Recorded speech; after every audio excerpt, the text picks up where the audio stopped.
අයිබෝවන් ඔබ මෙතැන් සිටෙක් වන්නේ ජාතික රූපවාහිනී දිවා පුවත් විකාශය සමගින් මම සංජීවනී නාවලගේ පළමුවෙනි අවධානය ප්‍රවෘත්ති ශීර්ෂ පාඨ වෙත. පාර්ලිමේන්තු මැතිවරණයේ ඡන්ද පෙට්ටි නිකුත් කිරීම අවසන්. නව පාර්ලිමේන්තුව රැස්වීම අගෝස්තු 20 වනදා. මෙරට පූර්ණ සුවය ලැබූ කොරෝනා සාධිතින්ගේ සංඛ්‍යාව 2517 දක්වා ඉහළට. කොවිඩ්-19 රෝගිය ඇමරිකාවේ පැතිර යාම යලි උත්සන්න වෙයි. අගෝස්තු 5 වෙනි බදාදා මහමැතිවරණයෙන් පසු අභිනව පාර්ලිමේන්තුව අගෝස්තු 20 වනදා කැඳවන බව රජය පවසනවා. ආණ්ඩුක්‍රම ව්‍යවස්ථාවෙන් සහ පාර්ලිමේන්තු මැතිවරණ පනතින් පැවරී ඇති බලතල ප්‍රකාර ජනාධිපති ගෝඨාභය රාජපක්ෂ මැතිතුමා විසින් මෙම තීරණය ගනු ලැබ තිබෙනවා. ඒ බව සඳහන් අතිවිශේෂ ගැසට් නිවේදනය ඊයේ මධ්‍යම රාත්‍රී ප්‍රකාශයට පත් කෙරුණා. කොළඹ දිස්ත්‍රික්කයේ මැතිවරණ සූදානම පිළිබඳව මේ වාර්තාව ජාතික රූපවාහිනියේ රසික ගමගේගෙන්. කොළඹ දිස්ත්‍රික්කයේ ඡන්ද මධ්‍යස්ථාන වෙත ඡන්ද පෙට්ටි ප්‍රවාහනය කිරීම අද පෙරවරු 8ට ආරම්භ වුණා. ඒ ඩී.එස්. සේනානායක විද්‍යාලය, රාජකීය විද්‍යාලය සහ ඉසිපතන විද්‍යාලයේ සිටයි. කොළඹ දිස්ත්‍රික්කයෙන් ඡන්දය ප්‍රකාශ කිරීම සඳහා 17,92,009ක් සුදුසුකම් ලබා සිටිනවා. මධ්‍යස්ථාන 1178කදී ඡන්දය ප්‍රකාශ කිරීම සිදු කිරීමට නියමිතයි. පිළිගත් දේශපාලන පක්ෂ 16ක හා ස්වාධීන කණ්ඩායම් 21ක අපේක්ෂකයින් 924 දෙනෙකු මෙවර මැතිවරණය සඳහා කොළඹ දිස්ත්‍රික්කයෙන් තරග වදිනවා. දිස්ත්‍රික්කයෙන් තෝරාගෙන එන මන්ත්‍රීවරුන් සංඛ්‍යාව 19ක්. ඡන්ද පෙට්ටි ආරක්ෂාව සඳහා පොලිස් අධිකාරීවරුන් 4 දෙනෙක් යටතේ සෑම ඡන්ද මධ්‍යස්ථානයක්ම ආවරණය වන පරිදි නිලධාරීන් අනියුක්ත කොට තිබෙනවා. කොළඹ දිස්ත්‍රික්කයේ ඡන්ද රාජකාරී සඳහා රජයේ නිලධාරීන් 25000කට අධික සංඛ්‍යාවක් යොදවා ඇතැයි දිස්ත්‍රික් තේරීම් භාර නිලධාරී ප්‍රදීප් යසරත්න මහතා පවසනවා. කොළඹ රාජකීය විද්‍යාලය, කොළඹ ඩී.එස්. සේනානායක විද්‍යාලය සහ ඉසිපතන විද්‍යාලය මේ විද්‍යාල තුන හරහා තමයි ඡන්ද මධ්‍යස්ථාන 1178 කරා අපි ජ්‍යෙෂ්ඨ ඡන්ද ස්ථානාධිපති හරහා ඒ ඡන්ද මධ්‍යස්ථාන වලට ඡන්ද පෙට්ටි නිකුත් කිරීම කරන්නේ. එතකොට අධියර තුනක් යටතේ මෙවර සිද්ධ වෙනවා පෙරවරු 8ට, පෙරවරු 9ට සහ පෙරවරු 10ට කියන වෙලාවල් අපි දීලා තියෙන්නේ. ඒ අනුව අපි බලාපොරොත්තු වෙනවා ඉක්මනින් පස්වරු 12 එක වෙනකොට මම හිතන්නේ සියලුම ඡන්ද පෙට්ටි ප්‍රවාහනය අවසන් කරන්නට මේ නිකුත් කිරීම අවසන් කරන්නට අපි බලාපොරොත්තු වෙනවා. මේ සියලු දේවල් මෙවර කරන්නේ අපි සෞඛ්‍ය දෙපාර්තමේන්තුවේ සෞඛ්‍ය මාර්ගෝපදේශයන්ට අනුව විශේෂයෙන්ම COVID-19ට තියෙන විධිවිධාන වලට ඒවා මර්ධනය කිරීමට පාලනය කිරීමට අදාළ විධිවිධාන අනුව පැමිණෙන සියලුම නිලධාරීන්, ආරක්ෂක නිලධාරීන් සියලුම දෙනාම දැඩි ආරක්ෂා විධිවිධාන යටතේ ඔවුන්ව පරීක්ෂා කටයුතු කළා තමයි ඒ පරීක්ෂණ වලට ඇතුළත් කිරීම කරගන්නේ. ඒ නිසා ඉතාමත්ම හොඳින් මේ නිකුත් කිරීම කටයුතු මේ වෙනකොට අපිට කොළඹ දිස්ත්‍රික්කයේ සිද්ධ කරන්න හැකියාව ලැබිලා තියෙනවා. පාර්ලිමේන්තු මැතිවරණයේ ඡන්ද පෙට්ටි ප්‍රවාහනය කිරීම අද උදේ ආරම්භ කෙරුණා. ඒ සෞඛ්‍ය ආරක්ෂිත ක්‍රමවේද අනුගමනය කරමින් ඡන්ද පෙට්ටි විසි බීජානුහරණය කර පිරිසිදු කිරීම සිදු කර ඇති අතර ඒවා සියලු ඡන්ද මධ්‍යස්ථානවලට බෙදා හැරීමට පියවර ගනු ලැබුවා. රත්නපුර මැතිවරණ කොට්ටාසේ ඇහැලියගොඩ, රත්නපුර, පැල්මඩුල්ල, බලංගොඩ, රක්වාන, නිවිතිගල, කලවාන, කොළුන්න යන ඡන්ද ප්‍රදේශවල ස්ථාපනය කර ඇති ඡන්ද මධ්‍යස්ථාන 634ක් සඳහා ඡන්ද පෙට්ටි ප්‍රවාහනය අද උදේ ආරම්භ වුණා. ඒ රත්නපුර දිස්ත්‍රික් ලේකම් කාර්යාලය හා රත්නපුර කාර්මික විද්‍යාලයෙන්.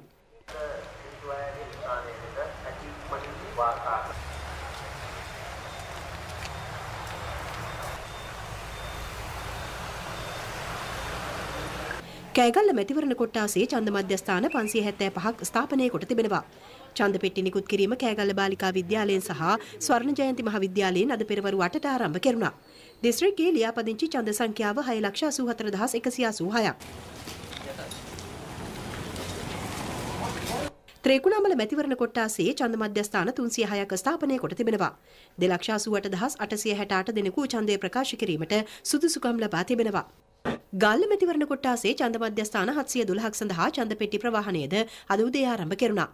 හෙට දිනේ ඡන්දය ප්‍රකාශ කිරීමට සුදුසුකම් ලැබූ ඡන්දදායකයින් සංඛ්‍යාව 8,67,709ක්. වවුනියාව මැතිවරණ කොට්ටාසේ ඡන්ද මධ්‍යස්ථාන 441ක් සඳහා ඡන්ද පෙට්ටි ප්‍රවාහනය අද උදේ සිදු කෙරුණා. 1,19,811 දෙනෙකු ඡන්දය ප්‍රකාශ කිරීමට සුදුසුකම් ලබා තිබෙනවා.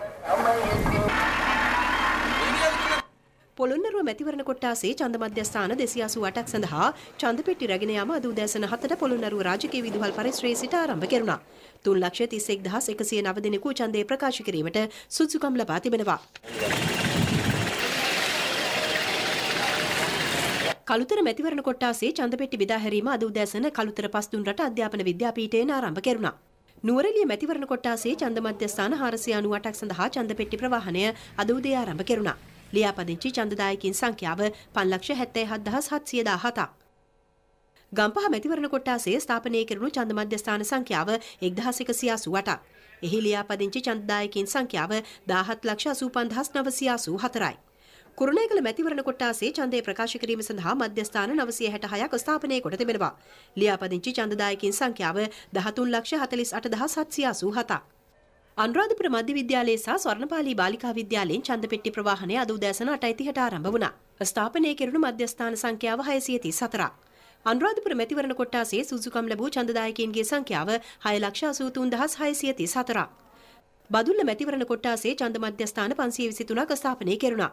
ඡන්දපෙට්ටි නිකුත් කිරීම සිදු කෙරුණේ බදුල්ල ජාතික පාසලේදී හා ධර්මදූත විදුහලේදී. ඡන්දදායකින් 6,68,166 දෙනෙකු සුසුකම් ලබා සිටිනවා. පුත්තල මැතිවරණ කොට්ටාසේ ඡන්ද මධ්‍යස්ථාන 421ක් ස්ථාපනය කෙරුණා. සුසුකම් ලැබූ ඡන්දදායකයින්ගේ සංඛ්‍යාව 6,14,438ක්. ප්‍රතිඵල නිකුත් කරන වෙලාව ගැන නිශ්චිතව කියන්න බෑ. ඒක රඳා පවතින මේ දිසාපතිතුමත් නියෝජ්‍ය කොමසාරිස්වරුනුත් සහකාර කොමසාරිස්වරුනුත් දිසාපතිවරුනුත් කාර්ය මණ්ඩලයත් කොපමණ ඉක්මනට ඒ කාර්ය කරනවද කියන එක උඩ ගණන් කිරීමේ කාර්ය මණ්ඩලය. මොකද ඒවා ගණන් කරලා ඉවර වුණත් ප්‍රතිඵල වගුගත කිරීමේ මධ්‍යස්ථානයේදී එකතු කරන්න ඕනේ. මං හිතන්නේ සමහර ඡන්ද ප්‍රදේශ තියෙනවා ඡන්ද ලියාපදිංචි සංඛ්‍යාව 1,50,000ට ඒ මේවා ගණන් කිරීමේ මධ්‍යස්ථාන 27ක්. ඒ 27 ප්‍රතිඵල වාර්තා 27ක් එන්න ඕනේ. ඒ 27ම එකතු කරලා නිවැරද කියලා බලලා අතින් එකතු කරලා කැල්කියුලේටර් මාර්ගයෙන් උදව් අරගෙන ඒ වගේම පරිගණකයෙන් වෙනම එකතු කරලා ඒ දෙකම එකට සැසඳා බලා තමයි කොළඹට රාජගිරියට යවන්නේ. අපි එතෙන්දිත් නැවත එකතු කරලා බලලා තමයි මාධ්‍යට මුදාහරින්නේ. ඒක නිසා පස්වරු දෙකමාරට කලින් අපිට දෙන්න පුළුවන් වුණොත් ඒක ලොකු වාසියක්. නමුත් අපි කොහොමටත් අගෝස්තු 10 වෙනිදා වෙනකොට සියලුම ගැසට් නිවේදන දෙන්න පුළුවන් කියලා බලාපොරොත්තු වෙනවා. ප්‍රතිඵල දෙන්න පුළුවන් කියලා අපි බලාපොරොත්තු වෙනවා. 6 වෙනිදා මධ්‍යම රාත්‍රියට පෙර මනාප ප්‍රතිඵල 7 වෙනිදා මධ්‍යම රාත්‍රියට පෙර ඒ ටික ගැසට් කරන්න පුළුවන් අපට. 8 වෙනිදා ඒ වගේම ජාතික ලයිස්තුව 9 වෙනිදා આવොත් 10 වෙනිදා ගැසට් කරලා ඒක ඉවර කරනවා. හම්බන්තොට සුචි ජාතික පාසල සහ හම්බන්තොට ප්‍රාථමික විද්‍යාලය කේන්ද්‍ර කරමින් හම්බන්තොට දිස්ත්‍රික්කයේ ඡන්ද පෙට්ටි නිකුත් කිරීම අද උදෑසන 8ට ආරම්භ වුණා. සියලු ඡන්ද පෙට්ටි උදෑසන 10:30 වන විට අදාළ මධ්‍යස්ථාන සඳහා පිටත් කර හරිනු ලැබුවා. හම්බන්තොට දිස්ත්‍රික්කයේ මැතිවරණ තොරතුරු පිළිබඳ දැන ගැනීමට දැන් අපි සම්බන්ධ වෙනවා රූපවාහිනී ප්‍රවෘත්ති අංශයේ ලහිරු ලක්මාල් සමග. මේ මොහොතේ මම රැඳී සිටින්නේ හම්බන්තොට සුචි ජාතික පාසල් පරිශ්‍රයේ හම්බන්තොට දිස්ත්‍රික්කයට අදාළ ඡන්ද පෙට්ටි නිකුත් කිරීමේ කටයුතු සිදු වෙන්නේ මෙම ස්ථානයෙන්. අද උදෑසන සිට මේ දක්වාම ඡන්ද පෙට්ටි නිකුත් කිරීමේ කටයුතු සිදු වුණා. දිස්ත්‍රික් ලේකම් WH කරුණාරත්න මහතා අප සමග සඳහන් කළේ උදෑසන 10:30 පමණ වන විට සියලුම ඡන්ද පෙට්ටි මෙම ස්ථානයෙන් නිකුත් කිරීමේ කටයුතු සිදු කිරීමට හැකි වූ බව.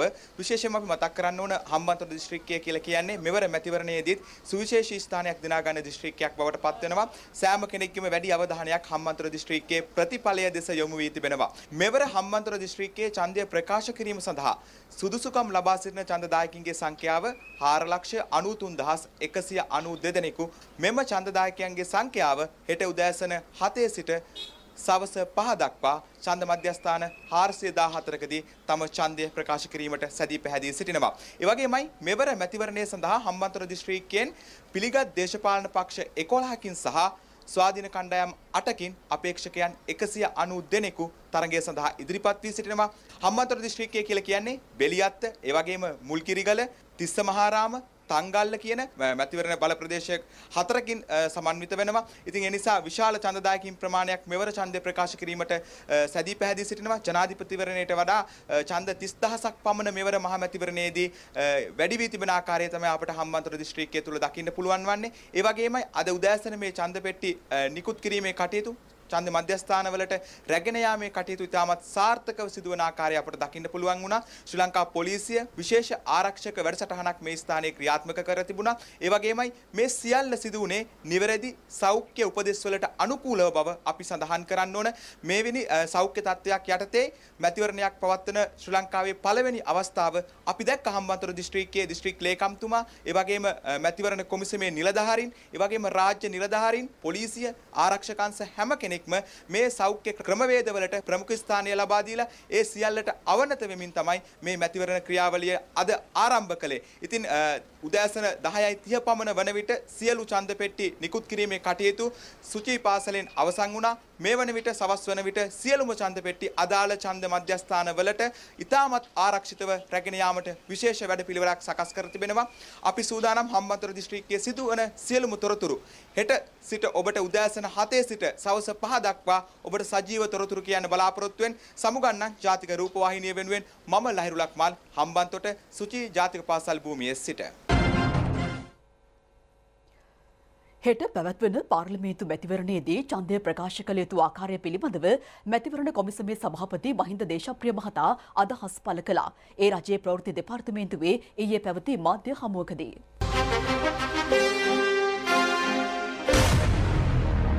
ඔබට ලැබෙන ඡන්ද පත්‍රිකාවරම් මේ කුටියට ගියාම ලකුණු කරනකොට කොහොමද කරන්න ඕනේ? මෙන්න මේ තමන් කැමති පක්ෂයේ හෝ ස්වාධීන කණ්ඩායමේ ලකුණ ඉදිරියෙන් තියෙන මේ කොටසක තමන් කැමති පක්ෂයේ හෝ ලකුණ එකම එක කතිරයක් පමණ ලකුණු කරන්න. හොඳින් මතක තියාගන්න මෙම කොටසේ කතිර එකකට වඩා මේ කොහේ හරි තිබුණොත් ඒ ඡන්ද පත්‍රිකාව ප්‍රතික්ෂේප වෙනවා. ඒ වගේම තමන්ට හිතිලා වෙනත් එක එක රූප ඇඳලා තිබුණොත් මොනවාරි ලියලා තිබුණොත් ඡන්දදායකයා හඳුනාගත හැකි ආකාරයට යමක් ඇඳ තිබීම ඕ ලෙයා තිබීම යටතේ එය ප්‍රතික්ෂේප වෙනවා. ඒකෙන්ද කරුණා කළා එක මේක කතිරේ විතරක් දාන්න තමන්ගේ ඡන්දය වළංගු ඡන්දයක් හැටියට සලකන්න ඕන. ඡන්දෙ දීමෙන් පස්සේ ඔබට පුළුවන් මනාප ලකුණු කරන්න. මේ මනාප තියෙන්නේ මෙන්න මේ ඡන්ද පත්‍රිකාවේ පහළ කොටසේ. මනාප සඳහා ඉලක්කම් පේලි. ඔබ ඡන්දය දෙන්න මනාප සලකුණු කරන්න හිතෙනවා නම් ඔබ කැමති අංක 71කට නම් දෙන්න. 71 ඉලක්කම මත එක කතිරයක් සලකුණු කරන්න. උපරිම වශයෙන් මනාප දෙන්න පුළුවන් 3යි. කොයි වෙලාවකවත් මනාප 3ට වැඩිය දෙන්න යන්න එපා. මේ කොටසේ ඡන්දය නොදී මනාප ලකුණු කරාට වැඩක් නැහැ. අනිත් කරුණ මේක මතක තියාගන්න ඕන එක. මේ ස්වාධීන කණ්ඩායම් හඳුනා ගැනීමේ අංක තියෙනවා මෙන්න මේ කොටස. ඒ අංක උඩ කතිර ගහන්න මත කතිර ගහන්න යන්න එපා. මනාප දෙන්න ඕනේ මෙන්න මේ කොටසේ පමණයි. ඔබ පළමුව ඡන්දය මනාප දෙවනු. මනාප පළමුව කියලා හිතුවොත් ඒක වැරදි. හැබැයි අපේ අපේක්ෂක හුඟ දෙනේ ප්‍රසිද්ධ කරන්නේ අංකය. නමුත් ලකුණට දෙන්න ඡන්දේ.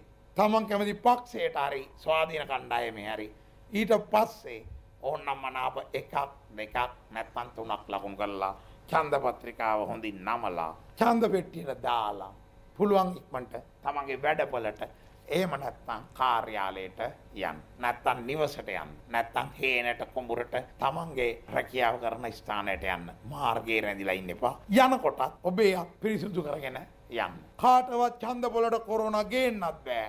ඡන්ද පොලේ කොරෝනා ඇත්තෙත් නෑ. ඡන්ද පොලෙන් කොරෝනා ගෙනියන්නත් බෑ. අපේ ඡන්ද පොල 100% කොරෝනා ෆ්‍රී. ඕනම බස් ස්ටෑන්ඩ් එකක්, රේල්වේ ස්ටේෂන් එකක්, කෝච්චියක්, බස් එකක්, සුපර් මාකට් එකක්, සති පොලක්, පාක් එකක්, බීච් එකක්, රෙස්ටුරන්ට් එකක්, ඉස්කෝලයක්, යුනිවර්සිටි එකක්, ෆැක්ටරියක්. ඔය ඕනම තැනකට වඩා කොවිඩ් අවදානමෙන් අන්තිම අඩුයි ඇත්තෙම නෑ. අපේ ඡන්ද පොල කොරෝනා ෆ්‍රී. මෙතුමා ඒ ගැන සහතිකයක් දුන්නා. හැම ඡන්ද පොළවල් අඩුම ගානේ 2කට එක්කෙනෙක් සෞඛ්‍ය ක්ෂේත්‍රයේ නිලධාරියෙක් ඉන්නවා. ඒගොල්ලත් මේ දේ බලනවා. හැබැයි ජනතාව මූණු ආවරණය පැළඳගෙන එන්න ඕනේ.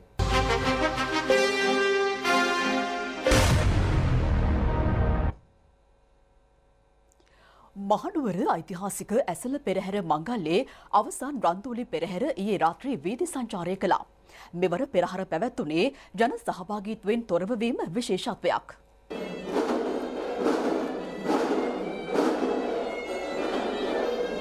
පෙරහැර ආරම්භ කෙරුණේ පස්වරු 6:37ට යෙදුණු සුබ මොහොතෙන්. ශ්‍රී දළදා මාලිගාවේ ප්‍රධාන වාහල්කඩින් නික්මුණු පෙරහැර නාත විෂ්ණු කතරගම පත්තිනි යන සිව් මහා දේවාල පෙරහැර සමගින් වීදි සංචාරය කෙරුණා.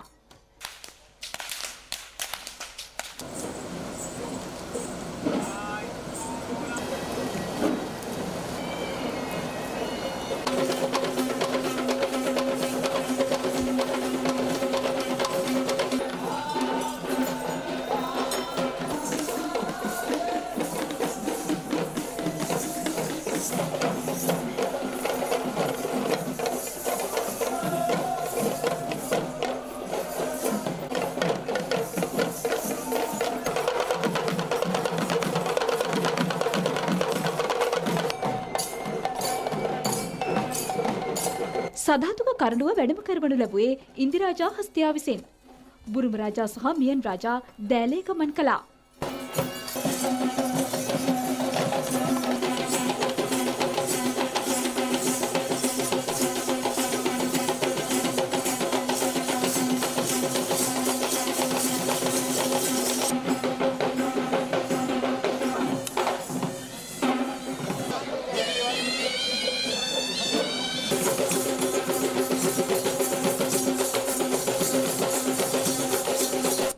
පෙරහැර දළදා වේදිය යටිනුවර වේදිය කන්දේ වේදිය ඔස්සේ ඩී.එස්. සේනානායක වීදියට පැමිණ රජ වේදිය ඔස්සේ ගමන් කොට යලි දළදා මාලිගාවට ගෙවිදුනා.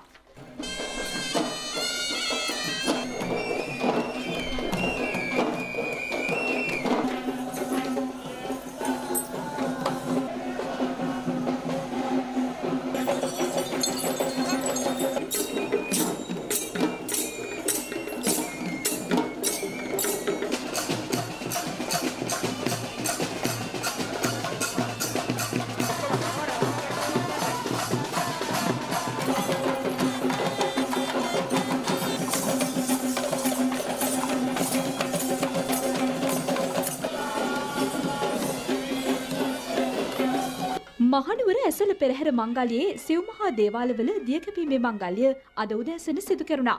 ඒ මහවැලි නදියේ ගැටඹේ තොටේදී සිව් මහා දේවාලවල කපු මහතුන් විසින් එම දියකැපීමේ චාරිත්‍රය සිදු කරනු ලැබුවා. මහනුවර ඇසළ පෙරහැර මංගල්‍යයේ දිවා පෙරහැර අද පස්වරු 2:37ට යෙදෙන සුබ මොහොතින් වීදි සංචාරය කිරීමට නියමිතයි. මේ අතර මෙවර ඇසළ පෙරහැර මංගල්‍ය සාර්ථකව නිම කළ බවට වන සංදේශය දියවඩන නිලමේ ප්‍රදීප් නිලංග දෑල මහතා විසින් මහනුවර ජනාධිපති මන්දිරයේදී ජනාධිපති ගෝඨාභය රාජපක්ෂ මැතිතුමා වෙත භාර දීම අද පස්වරුවේ සිදු කිරීමට නියමිතයි. ඓතිහාසික රුහුණු මහා කතරගම දේවාලයේ ඇසළ මංගල්‍යයේ අවසන් පෙරහැරද ඊයේ රාත්‍රී වීදි සංචාරය කළා. ඒ පස්වරු 7:34ට යෙදුණු සුබ මොහොතේ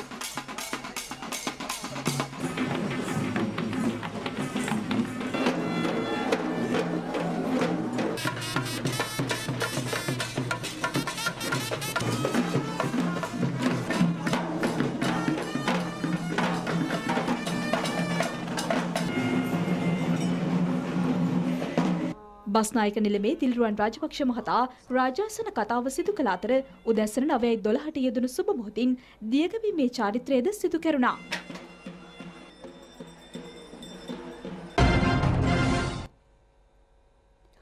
මහනුවර ඓතිහාසික ශ්‍රී විෂ්ණු දේවාලයේ විශේෂ ආශිර්වාද පූජාවට ජනාධිපති ගෝඨාභය රාජපක්ෂ මැතිතුමා ඊයේ පස්වරුවේ එක් වුණා.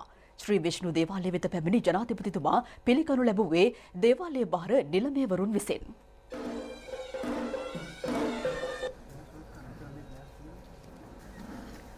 දේවාභරණ වැඩමවීමේ අවස්ථාවටද ජනාධිපති ගෝඨාභය රාජපක්ෂ මැතිතුමා එක් වුණා.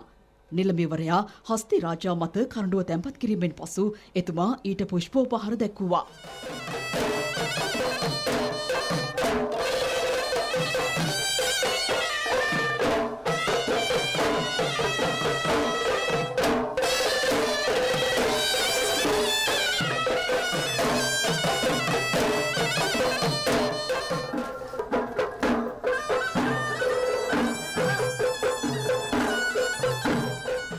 ජනාධිපතිතුමා සහ අනුමා රාජපක්ෂ මැතිනිය ඊයේ රාත්‍රියේ ඇසළ පෙරහැර නැරඹීමට දෙක් වුණා.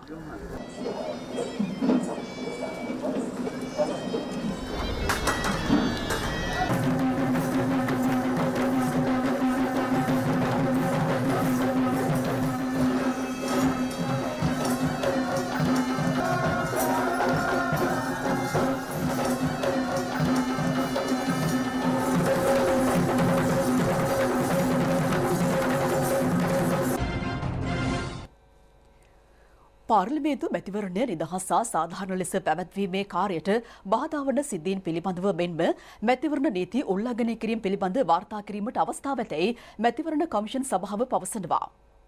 ඒ සඳහා විශේෂ දුරකථන අංක සහ ෆැක්ස් අංක අදාළ පළාත්වලට හඳුන්වා දී ඇතැයි එම කොමිසම නිකුත් කළ නිවේදනයේ සඳහන්. බස්නාහිර පළාතේ කොළඹ දිස්ත්‍රික්කය සඳහා දුරකථන අංක 0112 86 96 97 හඳුන්වා දී තිබෙනවා. එහි ෆැක්ස් අංකය වන්නේ 0112 86 97 51 යන්නයි.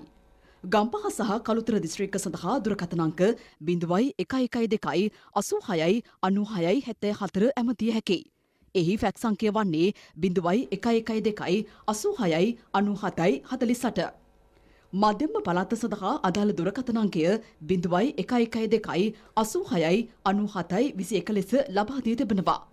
0112 86 97 49 ෆැක්ස් අංකය ලෙස හඳුන්වා දී තිබෙනවා. දකුණු පළාත සඳහා අදාළ දුරකථන අංකය 0112 86 96 82 වන අතර ෆැක්ස් අංකය වන්නේ 0112 86 97 32 යන අංකයයි. උතුරු පළාත සඳහා ලබා දී ඇති දුරකථන අංකය 0112 86 96 94 වන අතර ෆැක්ස් අංකය ලෙස 0112 86 97 68 යන අංකය ලබා දී තිබෙනවා. නැගෙනහිර පළාත සඳහා අදාළ දුරකථන අංකය වන්නේ 0112 86 97 09 යන අංකයයි. ෆැක්ස් අංකය වන්නේ 0112 86 97 34 අංකයයි. වයඹ පළාත සඳහා 0112 86 97 27 යන අංකය හඳුන්වා දී ඇති අතර ෆැක්ස් අංකය වන්නේ 0112 86 97 36 යන අංකයයි. උතුරු මැද පළාත සඳහා 0112 86 96 63 යන අංකය හඳුන්වා දී ඇති අතර ෆැක්ස් අංකය ලෙස දැක්වෙන්නේ 0112 86 97 28 අංකයයි. ඌව පළාතේ දුරකථන අංකය 0112 86 97 12 ලෙස ලබා දී ඇති අතර ෆැක්ස් අංකය වන්නේ 0112 86 97 52 අංකයයි. සබරකමුව පළාතේ මැතිවරණ නීති උල්ලංඝනය කිරීමේ පැමිණිලි ලබා දීමට 0112 86 97 13 අංකය ලබා දී තිබෙනවා. එහි ෆැක්ස් අංකය වන්නේ 0112 86 97 73 අංකයයි. යළිත් දිවාපුවත් කොවිඩ්-19 රෝගය වැළඳී පූර්ණ සුවය ලැබූ සංඛ්‍යාව 2517ක් දක්වා ඉහළ ගොස් තිබෙනවා. තවදුරටත් රෝහල්ගතව ප්‍රතිකාර ලබන්නේ 300 දෙනෙකු පමණයි. කොවිඩ්-19 රෝගය වැළඳුණු 5 දෙනෙකු ඊයේ මෙරටින් වාර්තා වුණා. ඔවුන්ගෙන් 7 දෙනෙකුම සෞදි අරාබියේ සිට පැමිණි පුද්ගලයින්. අනෙක් පුද්ගලයා ලංකාපුර ප්‍රදේශයෙන් වාර්තා වූ කොවිඩ්-19 රෝගියාගේ සමීපතමෙක්. රෝගය වැළඳුණු 2518 දෙනෙකු මේ වන විට පූර්ණ සුවය ලබා තිබෙනවා. එම ප්‍රතිශතය 89ක්. තවදුරටත් රෝහල්ගතව ප්‍රතිකාර ලබන සංඛ්‍යාව 300ක්. ප්‍රතිශතයක් ලෙස එය 10.60 ලෙස හැඳින්වෙනවා. කන්දකාඩු ප්‍රතිකාර සහ පුනරුත්ථාපන මධ්‍යස්ථානයේ ආශ්‍රිතව හඳුනා ගැනුණු සමස්ත කොවිඩ්-19 රෝගීන් සංඛ්‍යාව 602ක්. ඔවුන්ගෙන් 380ක් මේ වන විට පූර්ණ සුවය ලබා තිබෙනවා. එම ප්‍රතිශතය 63.12ක්. තවදුරටත් රෝහල්ගතව ප්‍රතිකාර ලබන්නේ 222 දෙනෙකු පමණයි. ප්‍රතිශතයක් ලෙස එය 36.87ක්. අද වන විට මෙරට තුළ සිදු කර ඇති සමස්ත PCR පරීක්ෂණ සංඛ්‍යාව 1,63,630ක්. ඊයේ දිනේ තුලද PCR පරීක්ෂණ 1050ක් සිදු කෙරුණා. නිරෝධහයින මධ්‍යස්ථාන තුළින් මේ වන විට නිරෝධහයින ක්‍රියාවලිය අවසන් කළ සංඛ්‍යාව 29128ක්. නිරෝධහයින මධ්‍යස්ථාන 35ක් තුළ තවදුරටත් නිරෝධහයින වෙමින් සිටින සංඛ්‍යාව 2299ක්. කොවිඩ්-19 රෝගය වැළඳී ඇති බවට ලංකාපුර ප්‍රදේශයෙන් වාර්තා වූ සිවිල් ආරක්ෂක සෙබලා සේවය කරන මැදිරිගිරිය කඳවුරේ 612 දෙනෙකුගේ PCR පරීක්ෂණ සිදු කෙරුණා. ඒ ඊයේ රාත්‍රියේ පොළොන්නරුව ප්‍රාදේශීය සෞඛ්‍ය වෛද්‍ය කාර්යාලයේ කාර්ය මණ්ඩලය සහ පොළොන්නරුව රෝහල් කොරෝනා මර්ධන ඒකකයයි මෙම පරීක්ෂණ සිදු කළේ. අමරිකාව තුළ කොරෝනා වෛරසයේ පැතිර යාම නැවතත් උත්සන්න වේ තිබෙනවා. අමරිකානු ජනාධිපති ඩොනල්ඩ් ට්‍රම්ප් කියා සිටියේ වෛරසය සඳහා මුහුණ දීමට නැවතත් රට වසා දැමීමට පියවර ගැනීම ඵලදායී තත්වයක් නොවන බවයි.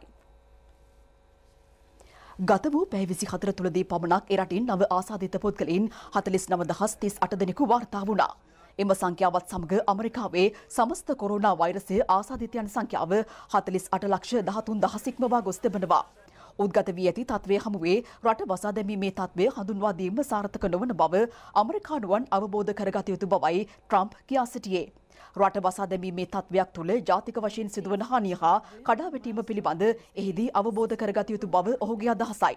ට්‍රම්ප් ඇතුළු සියලු කාර්යාංශ කොරෝනා වෛරසය මැඩ පැවැත්වීමට අවශ්‍ය විධිවිධාන ගෙන ඇතත් එම උත්සාහය අසාර්ථක වී තිබෙනවා. රට යථා තත්ත්වයට ගැනීම සඳහා සමාජ දුරස්ථභාවය රැක ගැනීම වැනි සෞඛ්‍ය පිළිවෙත් ක්‍රියාත්මක කිරීම වැදගත් වන බව ට්‍රම්ප් පෙන්වා දුන්නා.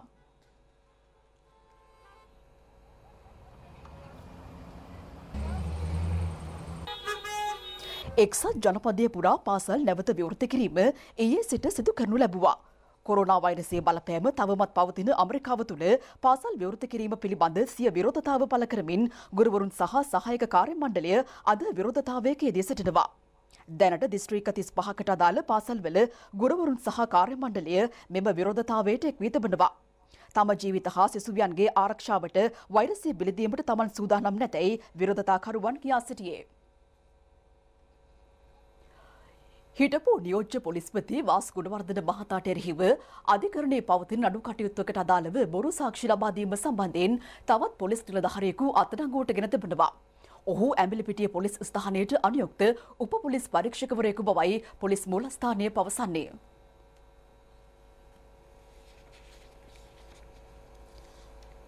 සැකකාර උප පොලිස් පරීක්ෂකවරයා කොළඹ අපරාධ කොට්ටාශයට ඊයේ කැඳවා ප්‍රකාශ සටහන් කර ගැනීමෙන් අනතුරුව ඊයේ රාත්‍රියේ අත්අඩංගුවට ගැනුණා. 2014 වසරේදී හිටපු නියෝජ්‍ය පොලිස්පති වාස් ගුණවර්ධන මහතාට එරෙහිව පවතින නඩු කටයුත්තකට අදාළව ගිනියාවි හඳුන්වා දී බොරු සාක්ෂි ලබා දීම සම්බන්ධයෙන් මතුවූ ගැටලුකාරී තත්ත්වයක් මත පොලිස්පතිවරයාගේ නියෝග අනුව කොළඹ අපරාධ කොට්ටාශය විමර්ශනයක් ආරම්භ කළා. ගම්පහ මහේස්ත්‍රාත් අධිකරණය වෙත මීට අදාළව කරුණු වාර්තා කර ඇති බවයි පොලිසිය පවසන්නේ. එම නඩුවේ සැකකරුවෙකු වන අපරාධ පරීක්ෂණ දෙපාර්තමේන්තුවේ හිටපු අධ්‍යක්ෂ ශානි අබේසේකර මහතා ඉකුත් ජූලි මාස 31 වනදා කොළඹ අපරාධ කොට්ටාශය විසින් අත්අඩංගුවට ගනු ලැබීමෙන් පසු ලබන 7 වෙනිදා දක්වා රක්ෂිත බන්ධනාගාරගත කිරීමට ගම්පහ මහේස්ත්‍රාත්වරයා නියෝග කළා. ඊයේ රාත්‍රියේ අත්අඩංගුවට උප පොලිස් පරීක්ෂකවරයා අද දින ගම්පහ මහේස්ත්‍රාත්වරයා වෙත ඉදිරිපත් කිරීමට නියමිතයි. COVID-19 තත්ත්වයෙන් පසු පාසල් දරුවන්ගේ ආරක්ෂාව වෙනුවෙන් සකස් කරන ලද වාර්තාමය වැඩසටහන ඇතුළත් සංයුක්ත තැටි පාසල් සඳහා බෙදා දීම අද සිදු කෙරුණා. ඒ අධ්‍යාපන අමාත්‍යාංශයේ ලේකම් NHM චිත්‍රානන්ද මහතාගේ ප්‍රධානත්වයෙන් යහපුරුද්දෙන් සුව පැවැත්මක් ලෙස ඒ නම් කර තිබෙනවා. ශ්‍රී ලංකා රක්ෂණ සංස්ථාව මීට අනුග්‍රාහකත්වය ලබා දී තිබෙනවා. ප්‍රථම සංයුක්ත තැටිය ශ්‍රී ලංකා රක්ෂණ සංස්ථාවේ සභාපති ජගත් වැල්ලවත්ත මහතා විසින් අමාත්‍යාංශ ලේකම් NHM චිත්‍රානන්ද මහතා වෙත බාර දෙනු ලැබුවා. පාසල් දරුවන්ට ගුරුවරුන්ට මෙන්ම දෙමාපියන්ටද වැදගත් උපදෙස් මාලාවක් මීට ඇතුළත් කොට තිබෙනවා. එය පාසල් ළමුන් සමූහ වශයෙන් රැස් කොට ප්‍රදර්ශනය කිරීමට අවස්ථාව ඇති බවයි අධ්‍යාපන අමාත්‍යාංශයේ ලේකම්වරයා කියා සිටියේ. මීට ඉහතදීද ජනාධිපති ලේකම් කාර්යාලය සෞඛ්‍ය අමාත්‍යාංශය හා යුනිසෙෆ් සංවිධානයේ එක්ව සෞඛ්‍ය මාර්ගෝපදේශන මාලාවක් මුද්‍රිත මාධ්‍යයෙන් පාසල් වෙත නිකුත් කෙරුණා. ජංගම දුරකථනය ඔස්සේ මෙහි දැක්වෙන QR කේතය ස්කෑන් කිරීමෙන් සහ YouTube නාලිකාව ඔස්සේද මේ වැඩසටහන නැරඹිය හැකි බවයි ලේකම්වරයා කියා සිටියේ. මම දැන් කාර්යත් දෙකක් මහජනතාවට නිලධාරීන්ට ගුරුවරුන්ට විදුහල්පතිතුමාලට සිටින වැදගත් වෙනවායි උපදෙස් මාලාව. ඉතින් අපි යනවා තමයි පාසල් මිදක්වා පවත්වාගෙන ආවේ. දැන් අගෝස්තු 10න් පස්සේ අපි පාසල් විවෘත කරන්නේ එම සෞඛ්‍ය නිර්දේශ අනුවමයි. ඒ නිසා ඒකට අවනත වෙලා තමයි අපි කටයුතු කරන්නේ නිතරම මේ COVID-19 කවදා හරි මග හැරෙන්නත් එක්ක අපිට අනුගත වෙන්න සිද්ධ වෙනවා ඒ තත්ත්වය තුළට. ඒ සමගින් අදට නියමිත ජාතික රූපවාහිනී දිවා පුවත් විකාශය නිමාවට පත්වනවා. පස්වර 1:55 සිට යළිත් පැයෙන් පැය පුවත් විකාශය බලාපොරොත්තු වන්න. ආයුබෝවන්